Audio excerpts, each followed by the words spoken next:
This is class Earth Geography, chapter number 1, Resources संसाधन. Mona and Raju were helping Amma to clean their house. Mona और राजू अपनी mummy की अपने घर की सफाई करने में सहायता कर रहे थे. Look at all these things: cloths, utensils, food grains, cups, this bottle of honey, books. इन सारी वस्तुओं को देखो. लुक माने देखो. एट ऑल दीज थिंग्स, इन सारी वस्तुओं को देखो. कपड़े, बर्तन, अनाज, कंघा, ये शहद की बोतल, किताबें. Each of these has a use, प्रत्येक वस्तु का प्रयोग है, यानी हम प्रत्येक वस्तु को प्रयोग करते हैं. शेड मोना ने कहा. That is why they are important, said Amma. उनकी मम्मी बोली. दैट इज वाई माने यही कारण है. दे आर इम्पोर्टेंट माने वे वस्तुएं महत्वपूर्ण हैं. दीज आर रिसोर्सेज, ये संसाधन हैं. ये वस्तुएं संसाधन कहलाती हैं. व्हाट इज ए रिसोर्स, संसाधन क्या होता है. वाज राजूज क्वेश्चन टू अम्मा, राजू ने अपनी मम्मी से प्रश्न किया कि संसाधन क्या होता है. Anything that can be used to satisfy a need is a resource, कोई भी चीज जिसका हम प्रयोग करते हैं अपनी आवश्यकताओं को पूरा करने के लिए, वही संसाधन कहलाता है. रिप्लाइड अम्मा, मम्मी ने उत्तर दिया. लुक अराउंड, अपने चारों ओर देखो. यू एंड ऑब्जर्व, और ध्यान दो. You will be able to identify many types of resources, तो तुम अनेक प्रकार के संसाधनों को पहचानने में समर्थ होगे, यानी पहचान जाओगे. The water you drink when you are thirsty, जब तुम्हें प्यास लगती है तो जो पानी तुम पीते हो. The electricity you use in your home, बिजली जिसका प्रयोग तुम घर पर करते हो. The rickshaw you use to get home from school, रिक्शा जिसका प्रयोग तुम घर से, स्कूल से घर आने में करते हो. The text book you use to study are all resources, जिस टेक्स्ट बुक को तुम पढ़ते हो ये सभी संसाधन हैं. Your father has prepared a tasty snack for you, आपके पिता ने आपके लिए एक स्वादिष्ट स्नैक माने नाश्ता तैयार किया है. The fresh vegetables he has used are also a resource, जो ताजी सब्जियां उन्होंने प्रयोग की हैं वो भी एक संसाधन है. Water, electricity, rickshaw, vegetables, food, text book have something in common. Water, बिजली, रिक्शा, सब्जियां, टेक्स्ट बुक, इन सब में समानता पाई जाती है. They have all been used by you, उन सब का प्रयोग तुम्हारे द्वारा किया गया है. So they have utility, इसीलिए उनका महत्व है. Utility or usability is what makes an object or substance a resource, किसी का महत्व या किसी का प्रयोग किसी वस्तु को या किसी पदार्थ को संसाधन बना देता है। How does something become a resource? कोई वस्तु कैसे संसाधन बनती है? Raju now wanted to know. अब राजू ये बात जानना चाहता था। अम्मा टोल्ड द चिल्ड्रन, अम्मा ने बच्चों को बताया, that things become resources only when they have a value. वस्तुएं तभी संसाधन बनती हैं केवल तभी जब उनकी वैल्यू होती है। Its use or utility gives it a value. इसका प्रयोग करना या इसका लाभ होना इसको कीमत प्रदान करता है। All resources have some value. सभी संसाधनों की थोड़ी बहुत वैल्यू अवश्य होती है। शिड अम्मा ने कहा। Value means worth. वैल्यू का अर्थ होता है उसकी कीमत। Some resources have economic value, some do not. कुछ संसाधनों की आर्थिक वैल्यू होती है और कुछ की आर्थिक वैल्यू नहीं होती है। फॉर एग्जाम्पल, उदाहरण के लिए, मेटल्स में हैव एन इकोनॉमिक वैल्यू। पदार्थों की आर्थिक कीमत होती है। A beautiful landscape may not. एक सुंदर भूभाग की चाहे ना हो, but both are important and satisfy human needs. लेकिन दोनों महत्वपूर्ण हैं और मनुष्य की जरूरतों को संतुष्ट करते हैं या पूरा करते हैं। Some resources can become economically valuable with time.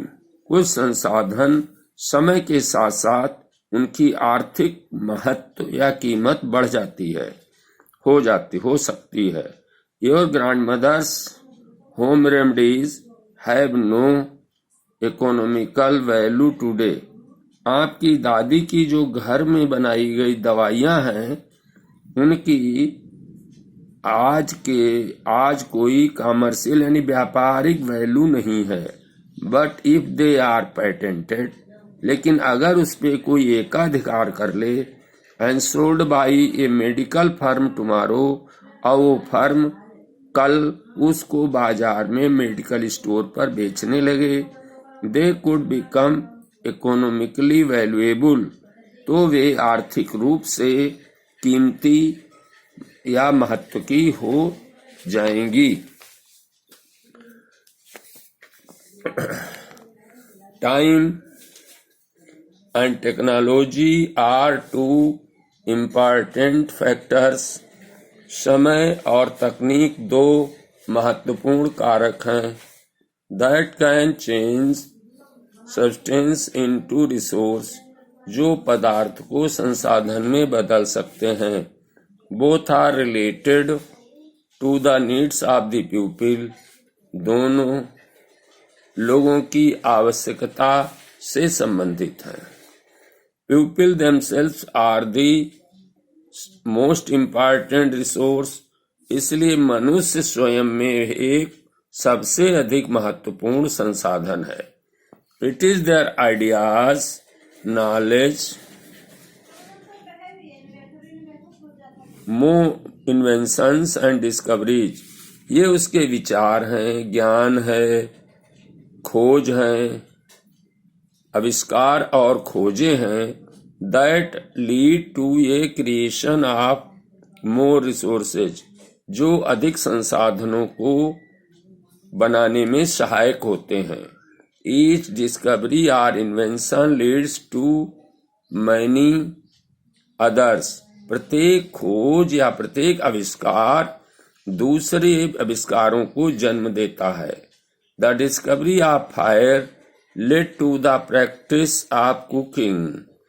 आग की खोज ने खाना पकाने की क्रियाओं को खोजा।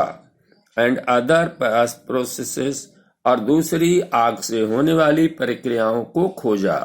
While the invention of the wheel, जबकि पहिए के आविष्कार ने ultimately resulted in the development of newer methods of transport.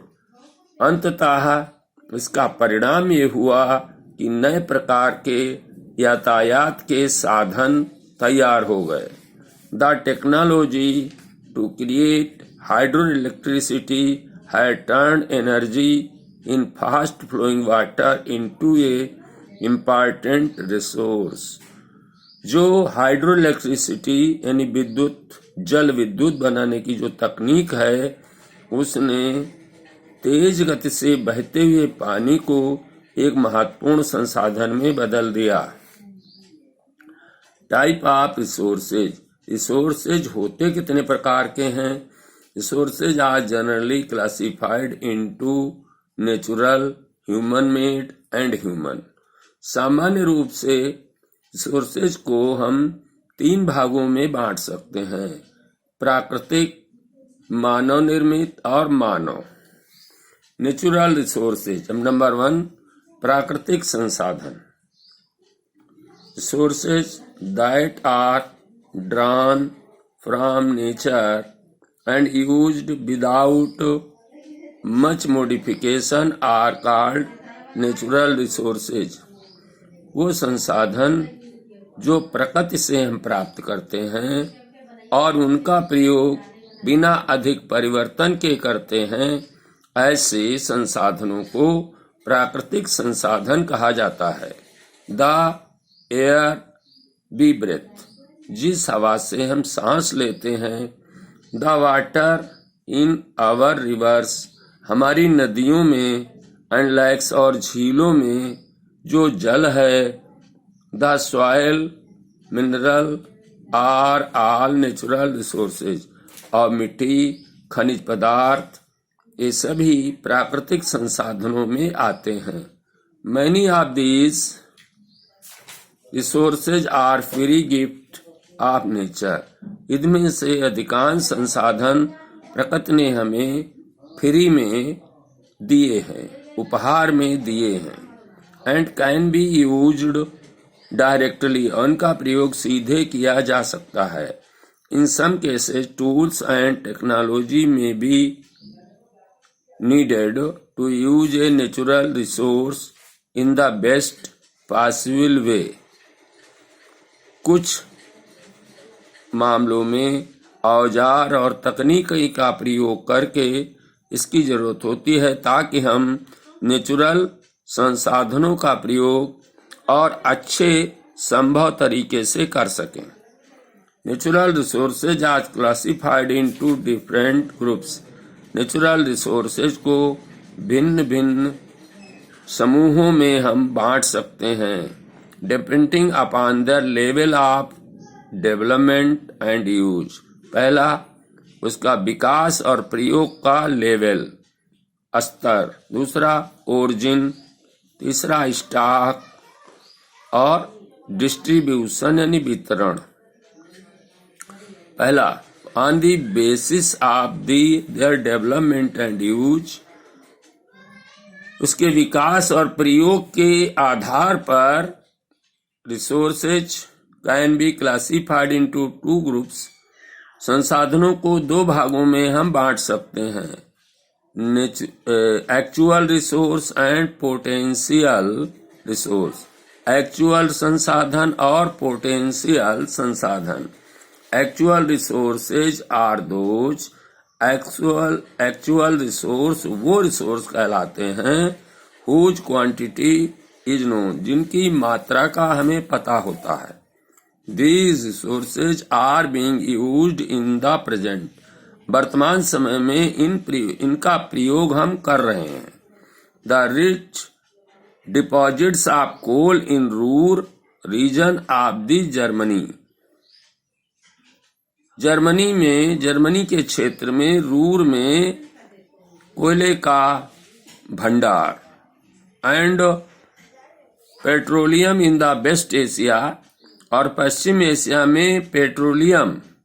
The dark soil of the Deccan plateau in Maharashtra, Maharashtra में दक्षिण के पठारों में काली मिट्टी आर ऑल एक्चुअल रिसोर्सेज, ये सब वास्तविक संसाधन या एक्चुअल रिसोर्सेज कहलाते हैं। पोटेंशियल रिसोर्सेज यानी अनुमानित संसाधन आर दोज वे संसाधन होते हैं whose entire quantity may not be known, जिसकी पूरी मात्रा का पता नहीं होता है, and these are not being used at present, और वर्तमान समय में उनका प्रयोग नहीं कर रहे हैं। These resources could be used in the future, इन संसाधनों का प्रयोग भविष्य में किया जा सकता है। The level of technology we have at present may not be advanced enough to easily utilize these resources, जिस टेक्नोलॉजी का स्तर हमारा है ये हो सकता है कि वर्तमान समय में इतना एडवांस या विकसित ना हो कि हम इन संसाधनों का प्रयोग कर सकें। The uranium found in Ladakh is an example of potential resources. Ladakh क्षेत्र में जो यूरेनियम पाया जाता है वो एक पोटेंशियल रिसोर्सेज का उदाहरण है। That could be used in the future, और इस यूरेनियम का प्रयोग भविष्य में किया जा सकता है। High speed winds were a potential resources 200 years ago, 200 वर्ष पहले तेज गति से चलने वाली हवाएं पोटेंशियल रिसोर्सेज की श्रेणी में थीं। अनुमानित संसाधन today they are an actual resources, आज वे एक्चुअल रिसोर्सेज में बदल चुकी हैं। And wind farms generate energy using wind mills like in Netherland, और नीदरलैंड में हवा के फार्म में जो ऊर्जा उत्पन्न की जाती है उसका प्रयोग विंड मिल में किया जाता है।